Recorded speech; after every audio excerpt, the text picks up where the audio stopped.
What is going on, guys? I hope that you guys are all doing great. And if you enjoy this video, if you like the content, whatever, please hit that subscribe button. It is completely free. It changes my life. Hit that thumbs up button. Leave a comment if you have any questions. So today, by the title of this video, you should be able to tell that we're going to be talking about what makes up jazz language and how you can better articulate jazz language. So there's three things that we're going to focus on today. Number one, we're going to focus on enclosures. We're going to talk about what they are, how you can use them. Number two, we're going to talk about arpeggiation, how you can practice it. How is this applicable? And then number three, we're going to be talking about the note choices that you need to target within these enclosures and within these arpeggios. Now, these two topics of enclosures and arpeggios are two of the main infrastructures for what makes up jazz language. And I say infrastructures because you can think about a building, right? If you have a building and say it's like 17 stories or whatnot, what is the foundation for those buildings? Well, it's the huge pillars that go within the middle and within the outsides. And without those pillars, what? The building wouldn't stand, right? So when we're talking about language and we're talking about enclosures and arpeggios, these are the foundations for how we explore not only jazz harmony, but how we're able to articulate within this genre. And I am sorry that this is hanging out. I literally just changed my stream right before this and I could not find wire cutters. All I had were this, and it turns out that these are not wire cutters. So let's continue on. So what's an enclosure? Well, an enclosure is when you enclose on one note. You can think about it like this. So if you have C, right? What would be an enclosure around C? Well, you're going to use a chromatic approach to step into that C. So this would be a good enclosure.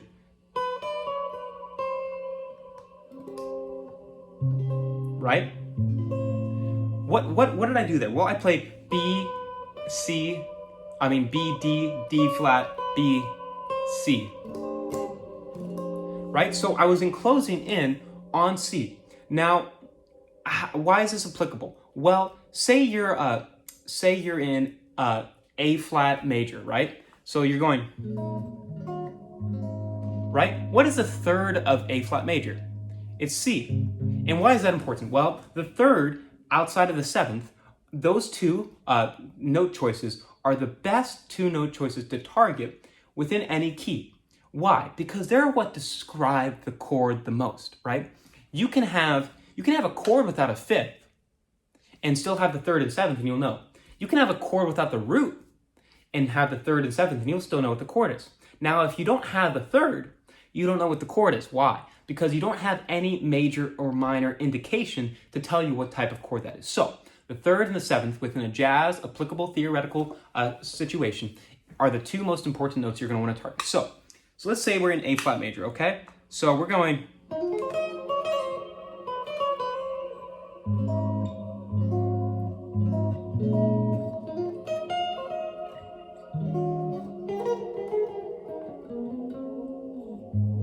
What did I just do there? Well, I outlined enclosing on the thirds and the thirds and the sevenths of this chord, and then landing on what? The C of this chord. So listen again.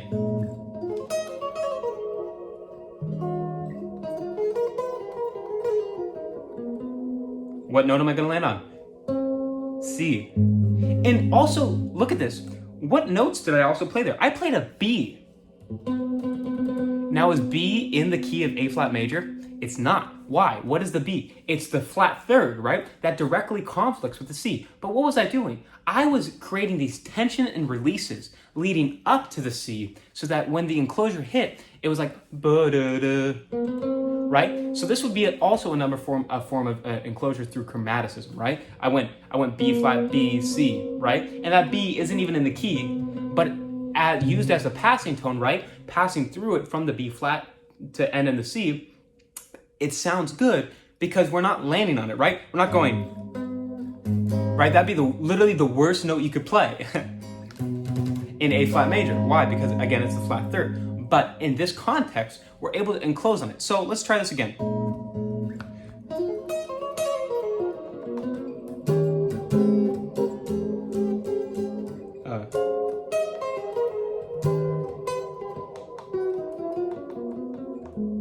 So what was it? What did I do there? I hit a really interesting note. Again, I'm hitting that B. Why? I hit the B over now the 5 chord, right? because I was imposing what chord?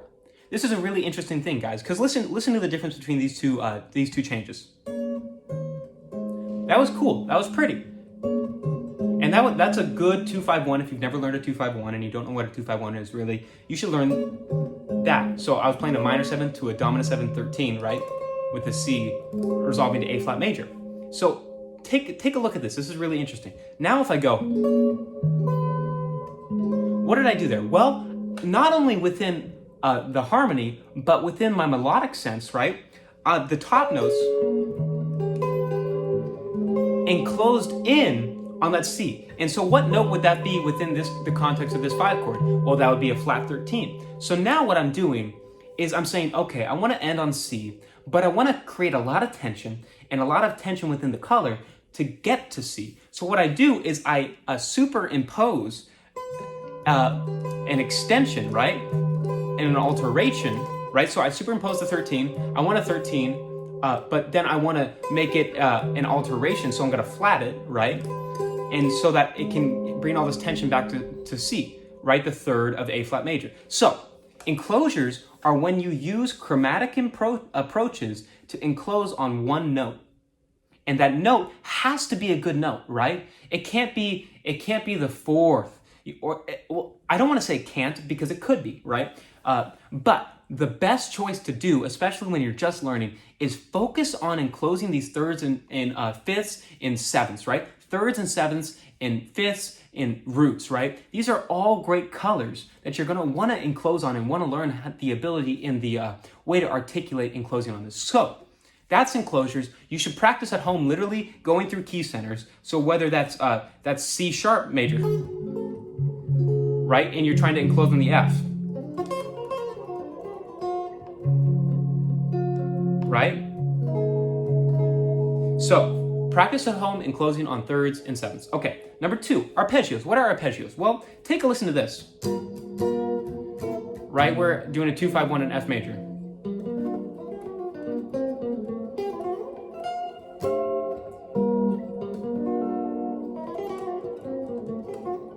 What I just did there is I superimposed B flat major arpeggio.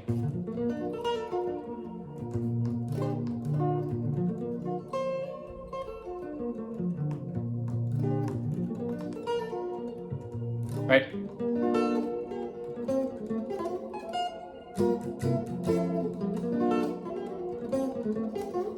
So over the G minor, right, we're in a 2-5-1 in F major. Over the G minor, I superimpose, and I'm using the word superimpose not because I'm superimposing the harmony. I'm using it to say, listen, instead of thinking about G minor, I'm going to think about B flat major. Because why? It shares all the colors that indicate G minor. Listen to that again. It shares all the colors that indicate G minor.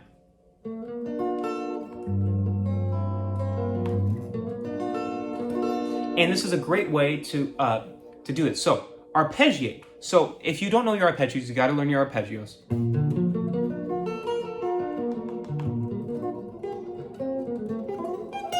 So, I use this arpeggiation to outline 2 chords. So, if you want to use this at home, just go to any 2 chord and go up a minor third, and now you're at B flat, right? So, if you were in A minor, go to C major, right? And play that major 7th arpeggio, 1 3 5 7 1 3 5 7 1 2 5 7 1 3 5 7 1. Also, quick note on the guitar, learn your arpeggios in 2 octaves. Joe Pass said that, so just do it. Trust Joe Pass. And so we learn these arpeggios so that we can outline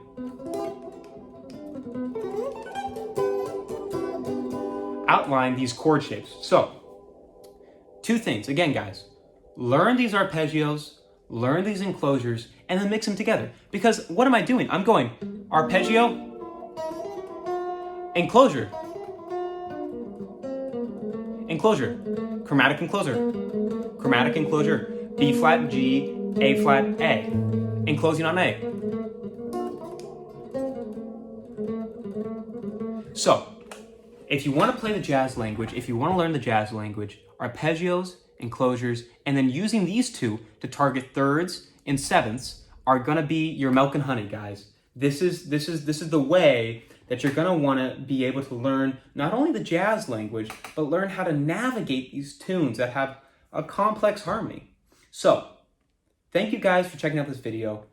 Practice these. If you have any questions, leave them in the comments below and I'll get to them and hopefully make a video on them. But this is the way to play the jazz language, and this is how you play jazz, not only on the guitar, but on saxophone and flute and vocals and any instrument. You know, I'm an average vocalist, but I'm able to still articulate enclosures and arpeggios through my melodic sense, through my voice. So I ramble on. Thank you guys so much. If this helped you out in any way, drop a subscribe, leave a thumbs up. It's completely free and it changes my life. So do that. You can check out my socials, my Instagram at futureself.official, my TikTok at .futureselfmusic. Thank you guys so much, and I'll see you in the next one. God bless you guys. Bye.